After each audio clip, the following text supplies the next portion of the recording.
mishandling of human rights violations. This is the Eastern Eye. I am Alex Obodo.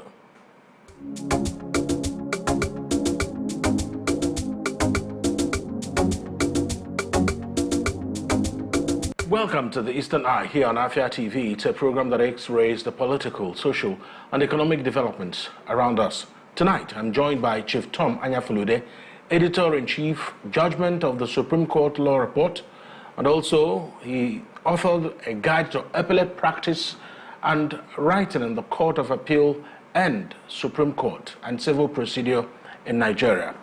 He joins me tonight. Ikenga, thank you. Thank you for joining me on the Eastern Eye. So, first of all, today is International Human Rights Day. So I want to first of all find out what your thoughts are. Should we be celebrating that in Nigeria or should we be commemorating it? Two things I asked. Should we be celebrating it or should we just commemorate it? Commemoration. Because our human rights record in Nigeria is poor. Under the 1999 Constitution, we have several rights, fundamental rights. The right to life, the right to personal dignity, the right to personal liberty, the right to fair hearing, the right to freedom of association, the right to privacy, the right to own property in any part of Nigeria, the right to privacy, and so forth and so on. The right to movement.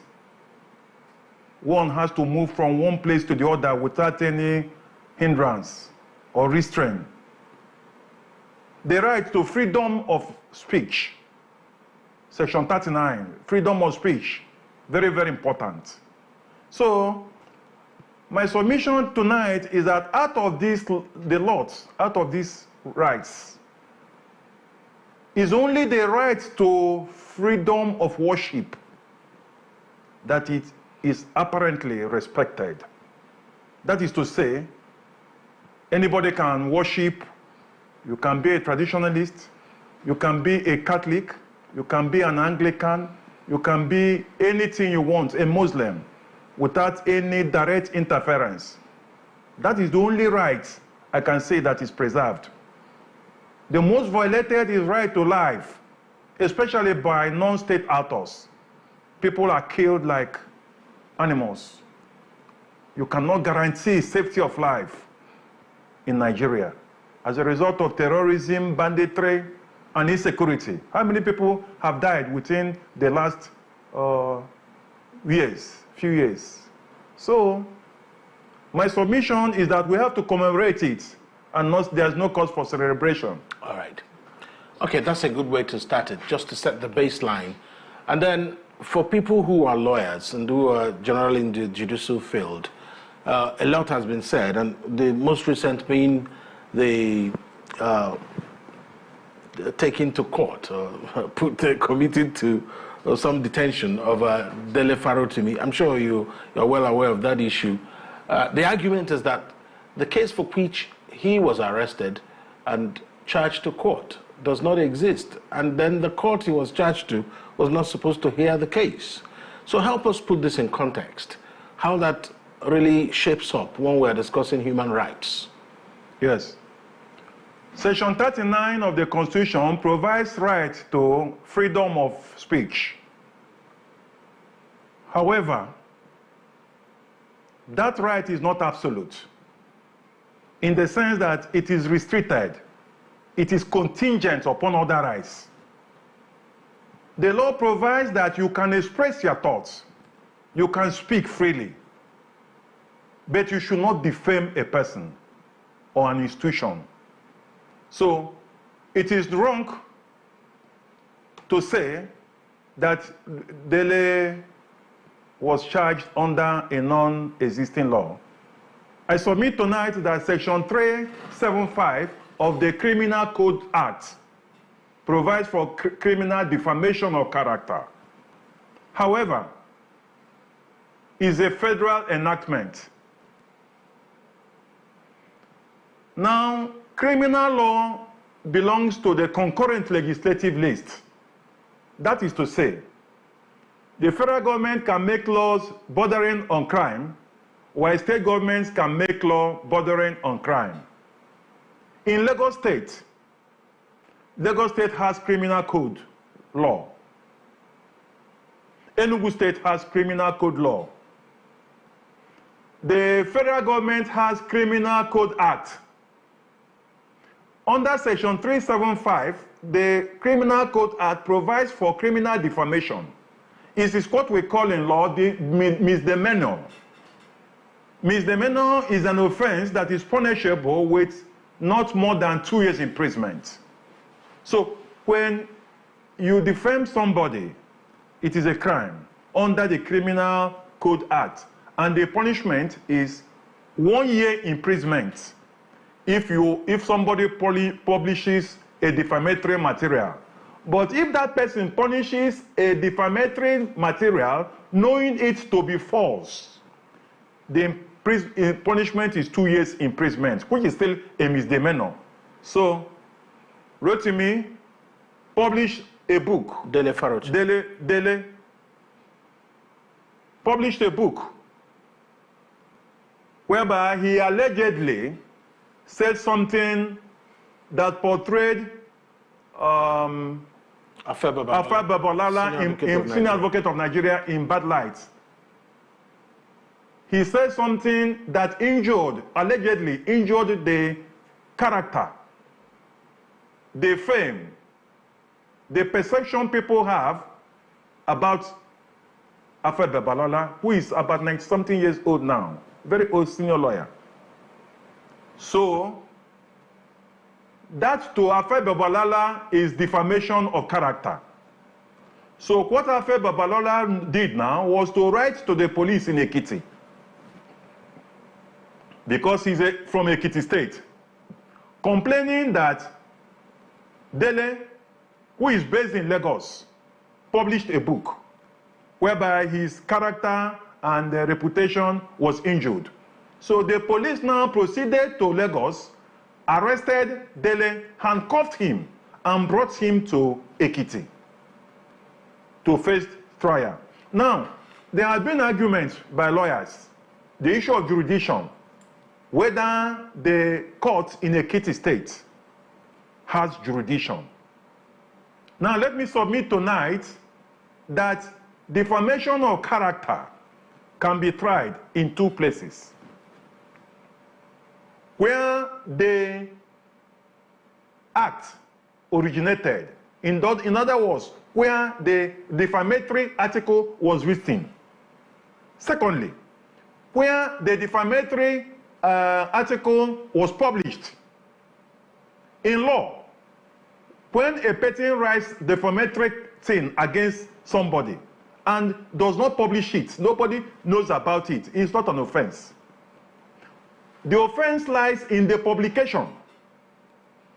So, and that is why a defamatory article contained in a newspaper, that vendor, the vendor selling the newspaper is liable. He can be arrested. He can be sued for defamation because the vendor is the person publicizing the defamatory article. If I write a defamatory material against Alex Obodo and then keep it to myself, no problem. But once it is published, the cause of action, the injury arises from the publication. Now, Chief Afia Babalala resides in Ekiti. That is where some people read the book. So Dele can be charged in Ekiti. Also, he can be charged in Lagos, where he published the defamatory article. So that is the misconception. Now, Dele also published that article in the social media. By that process, the act of Dele has been caught up by, there's a law which prohibits publication of defamatory materials in the social media. So that law is enacted by the House of Assembly, by the National Assembly, and it is only the Federal High Court that has jurisdiction. Cybercrime Act. Yes, that's actually where the argument is hinged. Cybercrime Act. So they are saying that why take him to a magistrate court? Because I needed to situate this. There was an article written a few days ago by Chido Dinkalo. I'm sure you know him. He yes. was he's a professor. He was head of the National Human Rights Commission in Nigeria. And then he was writing to the effect that the law for which Dele Farotimi was arrested does not exist in Ekiti State. Yes. That's his argument. Yes. And he, well, in his thinking, in that write-up, he thinks that that shouldn't have been happening, and that, of course, Afia Babalola should have known better, being a senior lawyer. So, do you think that with what you have said now, that there seems to be a bit of this and that on it? With all due respect to Professor Odin Carlo, that is a misconception in law. Let me say it with a sense of authority. Criminal defamation is punishable under Section 395 of the Criminal Code Act. Is it in a magistrate court? The Criminal Code Act is a federal legislation. The punishment for defamation of character under Section 395 of the Criminal Code Act is 1 year or 2 years, which is within the jurisdiction of the magistrate. That the mere fact that Ekiti State does not take cognizance of defamation of character, criminal defamation, does not mean that the police, which is a federal institution, cannot bring a charge in the magistrate court of Ekiti State. Because under Section 395 of the Criminal Code, which is a federal act, applies throughout the southern Nigeria, the magistrate has jurisdiction. The magistrate in Ekiti has jurisdiction. And I have told you that in case of criminal defamation, you can either try where the act was committed or where the article was published. All right. So let's move away from that. I think that you've made that point very succinctly. Let's talk about human rights abuses people tend to cite a lot in Nigeria. And one of it will be what we have come to know as police brutality in this part of the country, where maybe in trying to arrest someone, the person is beaten up, even for something that does not even require force to arrest him. The person is beaten up, tortured, or all sorts of things tend to happen to people who are supposed to be, brought before a judge to stand trial. So how do you think this will be addressed, especially as someone who's a senior lawyer too, and how cases involving Nigerians have been handled? Do you think that the human rights of Nigerians have been observed, or are we observing it in the breach? We're observing it in the breach. The police has a constitutional duty to arrest, to prosecute, to investigate. No other body or institution has those constitutional rights or duties. In the process of arrest, detention, and investigation, the police violate people's rights. So, it only requires proper orientation, continuous education for the police now to appreciate their role under the Constitution. In the course of arrest, let us take the case of Dele, the lawyer that was arrested from Lagos and taken to Ekiti. Why was he handcuffed while taking him to court? Why? For an offense that is punishable by 1 year imprisonment, or under the Cybercrime Act, he was charged to the Federal High Court. At most, maximum, if he is found guilty, the maximum imprisonment that court will impose against Dele is 3 years imprisonment. So why handcuff him? Under the Administration of Criminal Justice Act, you must not subject somebody to degradation.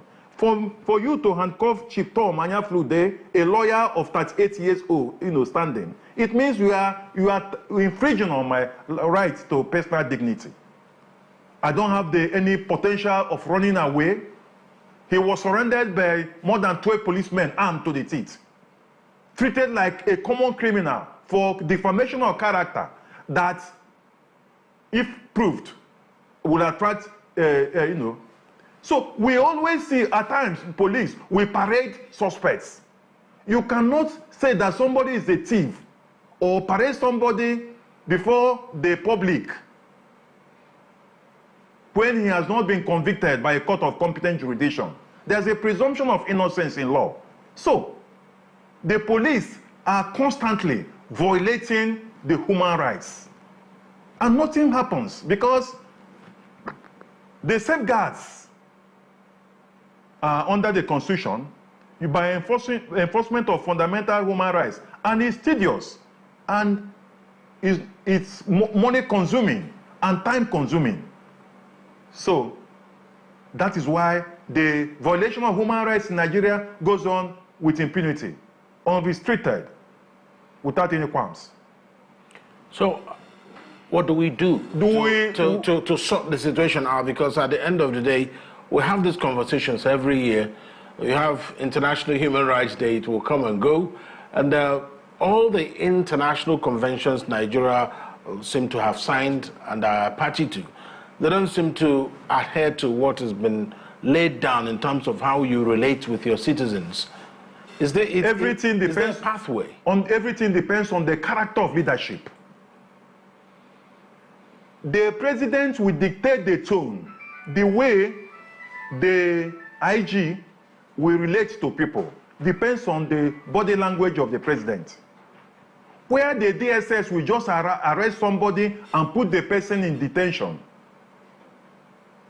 it can be stopped. It can be stopped.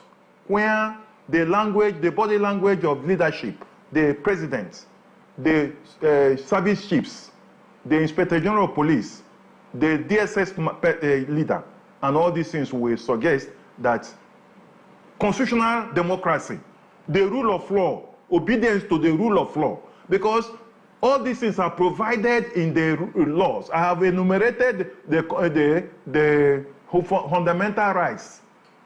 So when a policeman violates fundamental rights of a citizen, and that policeman has repercussion.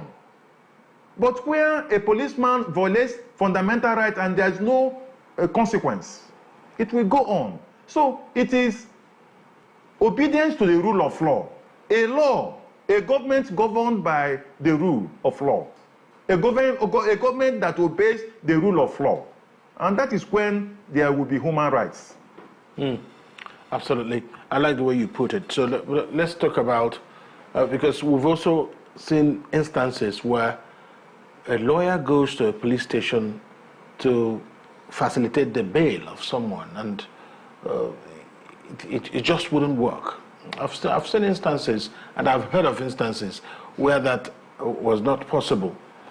So, I've seen instances where that lawyer was also arrested and put in detention. Yes, I was just putting it mildly. I don't want it to look like, all right, it's we against the police. But that's exactly what has happened. So why is it so? Why does it look like the agencies in Nigeria that bear arms seem to be above the law? Is that what the Constitution, is that the thinking of the Constitution, especially for those that bear arms, the Army, the Air Force, the Navy, the police, especially under the Department of State Services? These people protect the leadership. They need them. In times of crisis, when there is a riot, when there is demonstration, when there is protest, it is these police people, these people that bear arms, that will stand firm and protect the government and protect the degeneration of law and order. So that is where That is why they are given wide latitude to behave. Because the moment you start exerting so much pressure and discipline, you may not guarantee their protection when the chips are down. So you strike my back, I'll strike your back. So you don't have to be very strict. That is the problem. And that is why they exhibit, uncontrolled acts, indiscriminate, arbitrary acts, and they can go unpunished. But the moment you start sacking them, trying to discipline them, everybody, you know that too. For you to be a headmaster to discipline students for late coming, you must not also be in the habit of late coming. You have to be early in order to catch latecomers. Absolutely. I mean, what a way to put it. We'll take a quick break here. When we return, we'll have more to talk about here with Chief Tom Anyafulude. Stay with us.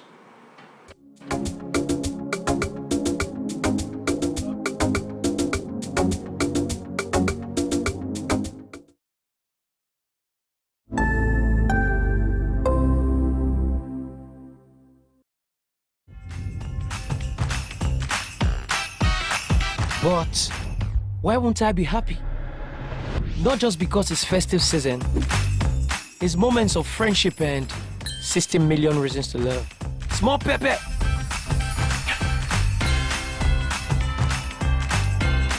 Babes, this dress is given. Don't forget the earrings. Those are 2 reasons already.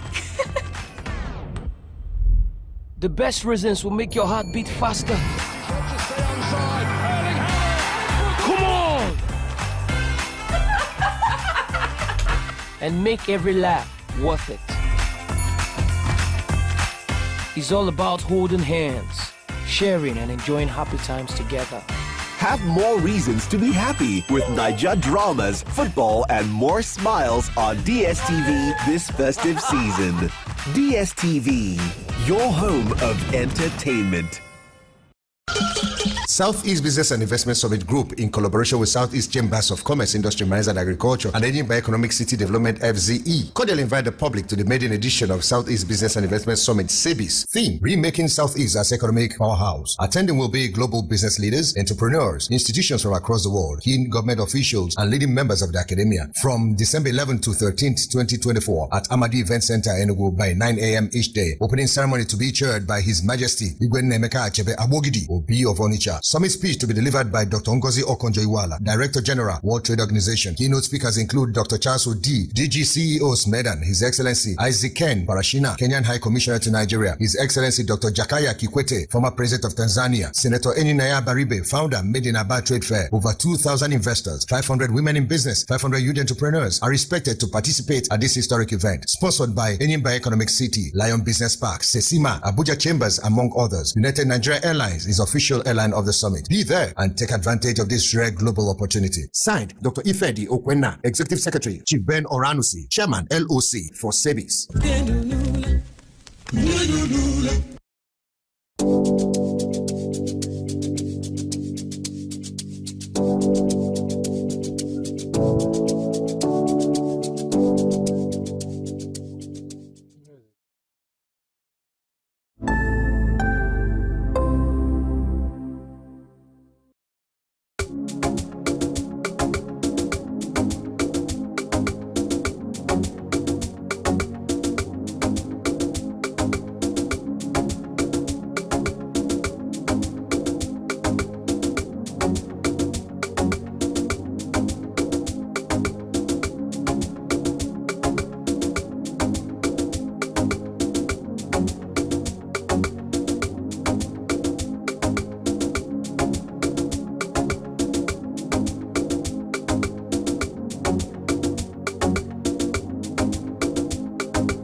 You're welcome back to the Eastern Eye here on Afia TV. It's a program that X-rays the political, social, and economic developments around us. My colleague here is trying to crack me up, but I'm trying to be in character. I still have Chief Tom Anyafulude here in the studio. And let's talk about the issues around restrictions to freedom of expression. It comes in different ways. And there's been a lot of argument as to whether you should restrict what people do on social media. And then some other people think that what happened to Dele Farotimi is a kind of gag on him not to express himself. So, I mean, in trying to balance between not defaming someone and staying on the side of the truth, what should be the right thing to do? So if someone has done something bad, and because it's highly placed in society, you cannot say that a spade is a spade or that bitter leaf is bitter because someone is highly placed. Isn't that some form of gag or gagging the person? Now, that is why some of us are agitated about the provision of Section 375, which deals with criminal defamation. Criminal defamation tends to interfere with Section 39 of the Constitution to some extent, because it prohibits the publication of defamatory materials. And what is defamatory materials may depend on the whims and caprices of the complainant. It may depend on who is making complaint, because what may be termed defamatory material ordinarily may not be defamatory. So the danger of this invoking this provision is that it can be misused. It can be applied against gagging, trying to frustrate or trying to reduce criticisms. However, the law of defamation has always been there. It says, do not publish defamatory material. Somebody like Afia Babalola is 90-something years old, and he is an icon in the legal profession. And I have not had the opportunity of reading the book written by Dele, but it is perceived to be defamatory in some quarters. So, when you want to criticize constructively. Make sure you investigate your facts, because one defense against charge of defamation is truth. Once you can show that what you have said is truth, is true, you are covered, you are okay. Defense is truth. Justification. But when you make wild allegations, even in the social media, you are liable to prosecution. So don't just say that Tom Anyaflude is a thief. When I know that I am an authority in law and a person that has written several textbooks, respectful to my humble opinion, and you are now saying that I'm a thief, and there is no concrete evidence, and you go about in the social media to publish that I'm a thief, or you say that I was caught giving bribe to a judge. At my age, at 38 years as a lawyer, that I was caught giving bribe to a lawyer, and you publish it in the social media. No, the law will say that that is defamatory. You have defamed Tom Anyaflude. But if I can show, you can show that yes, there's evidence, concrete evidence, I was caught giving bribe to a lawyer, or that I was caught stealing, that is justification, and that is a defense to defamation. So, a person can speak, have freedom of speech, say something, but what you must say, make sure you know what you say. Don't base it on hearsay. Don't base it on unverifiable information. All right, I mean, that's fair enough. Let me draw your attention to something.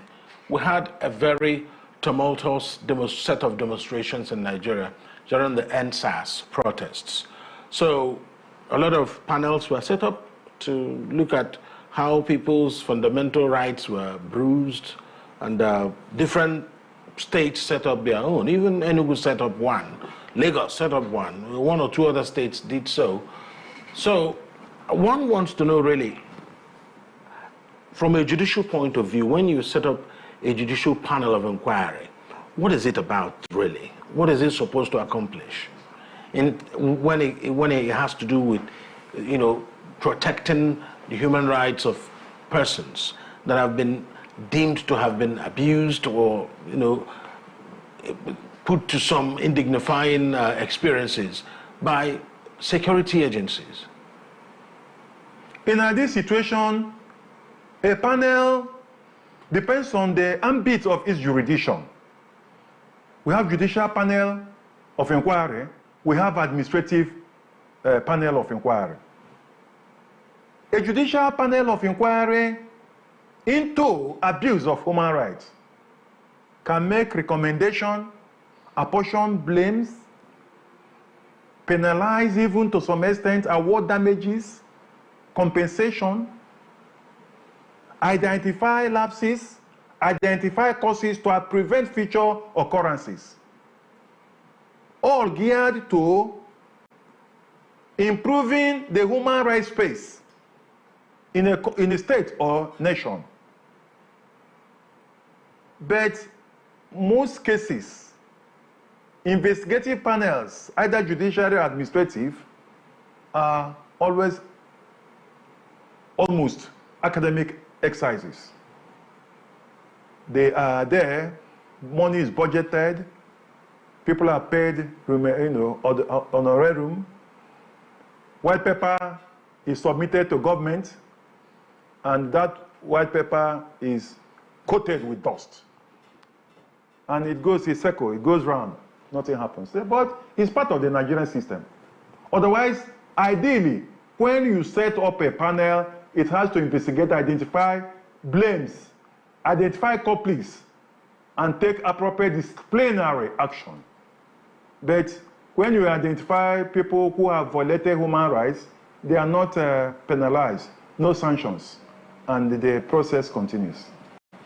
The process continues, it says. And so we've talked a bit, I think the last time you were here, we touched on justice reforms. I think that was what we talked on, justice reforms. And people, it's been argued, will never get their human rights protected except there's guarantee for justice, isn't it? So what's the pathway if Nigeria wants to really start celebrating International Human Rights Day?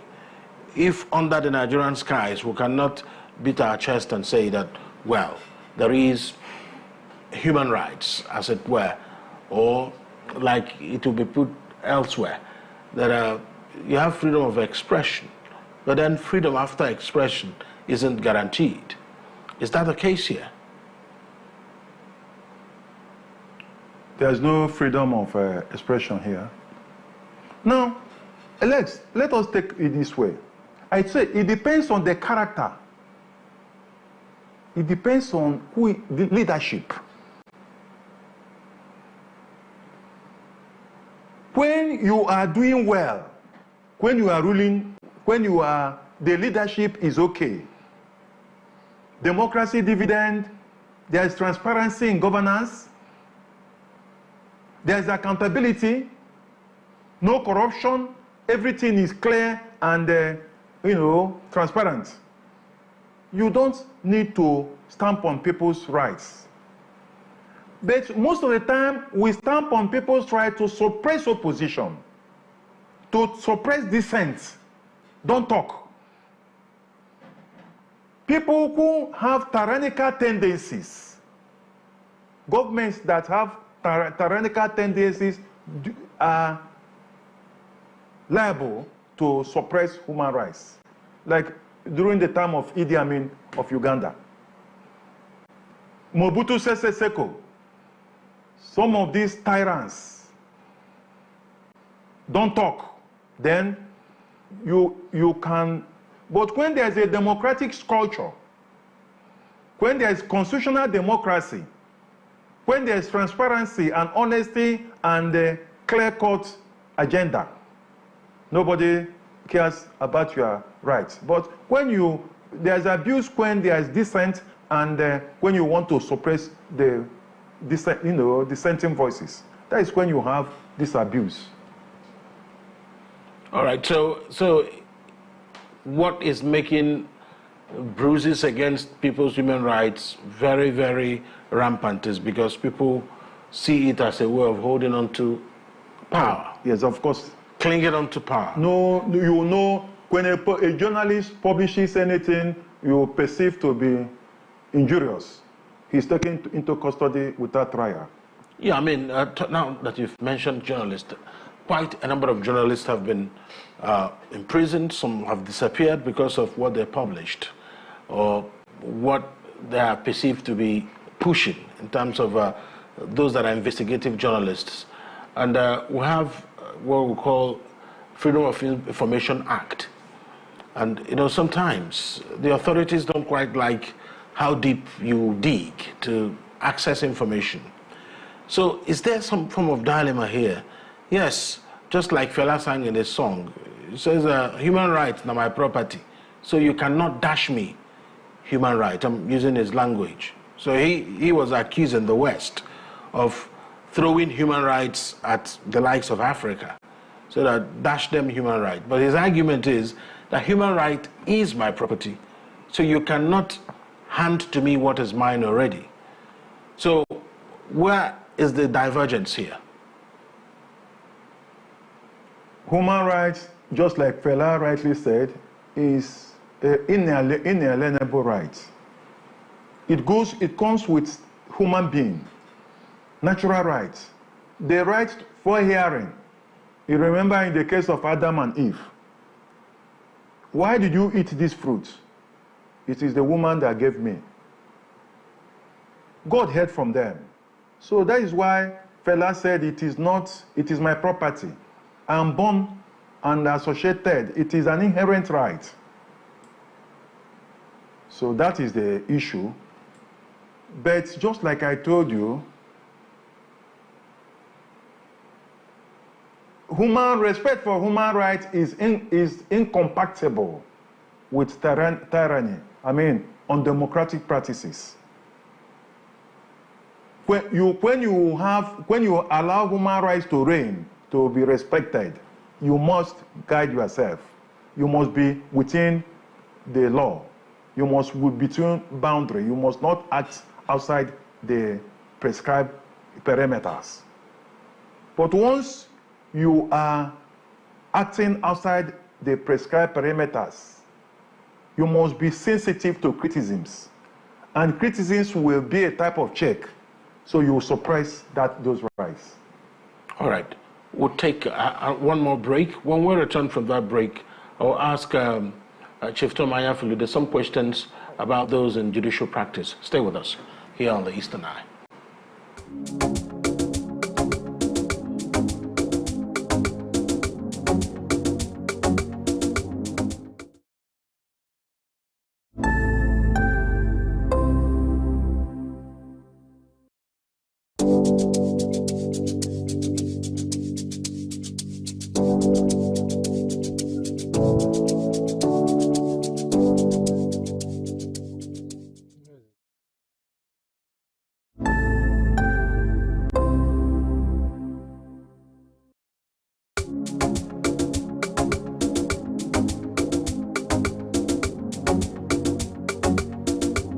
We're back and on the homeward stretch here on the Eastern Eye on Afia TV. We are reaching you from Enugu, Southeast Nigeria.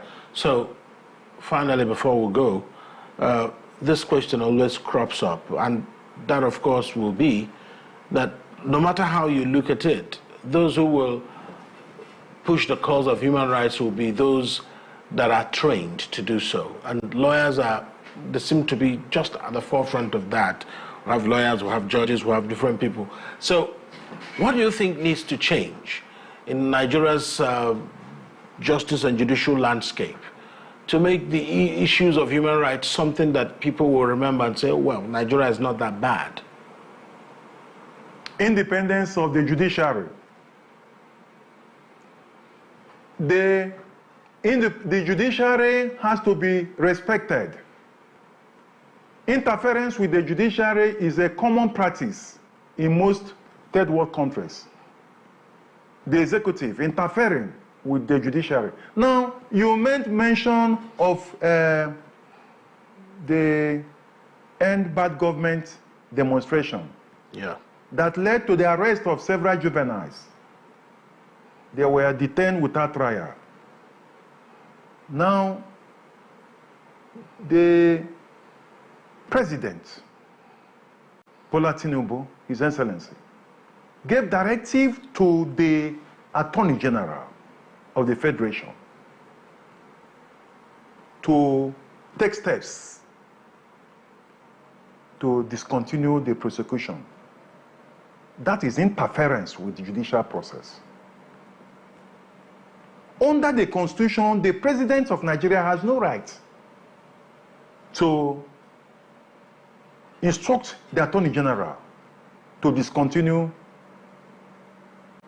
legal prosecution.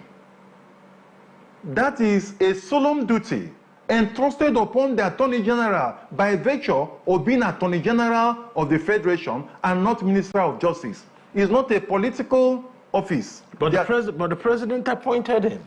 No, he appointed him, but in the case, that is why some people are arguing that there's a need to separate the office of Attorney General and that of Minister of Justice. It is, the President cannot interfere with a legal process. Being the head of the executive, he cannot say, stop this prosecution in court. The moment we do that, it's usurpation of function. All right, now that you've mentioned this, a lot of people are also calling for the President to intervene and free Nnamdi Kanu from detention. So are you saying that if he intervenes, it will be interfering with the judicial process? It is the Attorney General that will file a nolle prosequi. Why should you ask the President? The President can only interfere when Nnamdi Kanu has been convicted. Under the Constitution, he can grant pardon. Just like Reverend Nyame, the man that was convicted for corruption. Then this man, the former president, Buhari, pardoned Nyame and one other governor that were convicted of corruption. Yes, he can do that under the Constitution. But when a case is pending in court, still ongoing, the President of Nigeria has no power. He can act, has no power to do that. It is the Attorney General of this country that can file a nolle prosequi. I am not sure that the President can pardon a person still not found guilty by a court. I don't think that, I may be wrong, I do not think that the President, as a head of executive, can terminate a legal proceeding. It's only the Attorney General that can do that under the Constitution. So, if people who are going to the President to interfere, in the case of Nnamdi Kanu, yes, he is the President. If he agrees, he will not tell them that I'm going to discharge Nnamdi Kanu. He will just quietly, maybe, advise the Attorney General to do so. But that argument, whether Attorney General should be separate from Minister of Justice, is still raging on. Because you cannot, play politics with judicial proceedings. All right, that's another good way to put it. But Nigeria is signatory to a lot of international conventions on issues of rights of people, this and that.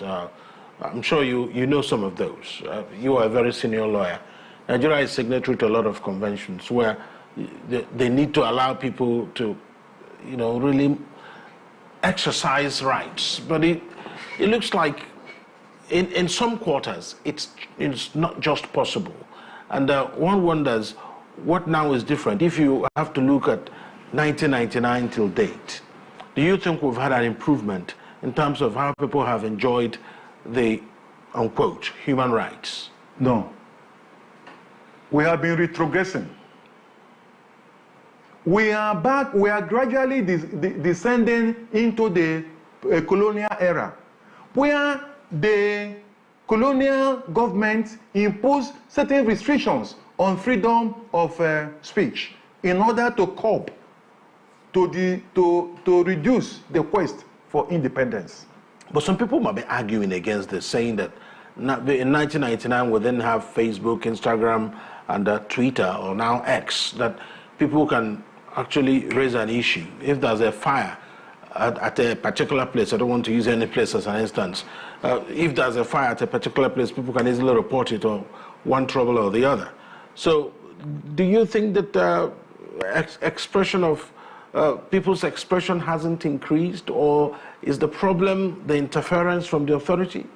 That social media is a problem to governments, especially third world countries.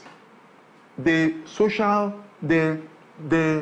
expression in social media is a problem to most governments in Africa, because at that level, so much information circulates. Interaction is very intensive at the level of social media, whether founded or unfounded, whether reliable or unreliable. So that is why I subscribe to some extent, Alex, that before you publish something in social media, you must verify that information. So to some extent, I subscribe to Cyber Crime Act. Don't publish what you what you cannot verify, because some information can cause discontent, can cause public upheaval. Like you now hear, for instance, that the Supreme Court judges were bribed in a case.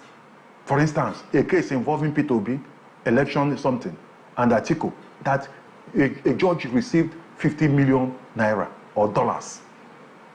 That information can cause social upheaval or can set fire. So to some extent, my message is publish only what you can attest. Don't publish hearsay. Publish something within your rights under Section 39 of the Constitution. That is freedom of speech, not freedom to disseminate defamatory information or materials. All right. So you don't publish and be damned. You don't publish and be damned. That's a good place to leave it. Chief Tom Anyafulude, always a delight talking with you on this program. Chief Tom Anyafulude is, of course, highly published, and of course, when you are reeling out everything, I said, wow, that's what it is. So thank you so much for coming on the program. Chief Tom Anyafulude is Editor-in-Chief, Judgment of the Supreme Court Law Report, also the editor of the author of a guide to appellate practice and writing in the Court of Appeal and Supreme Court and civil procedures in Nigeria. Thank you. And of course, the King of Umabi. The King of Umabi. Thank you so much. Thank you, Alex. For coming on the Eastern Eye. I wouldn't have forgotten that. Thank you. I was taking my time to get there. Thank you. I was saving the best for the last. Thank you. All right, that's the program for tonight. Up next is Nka. My name is Alex Obodo. Good night.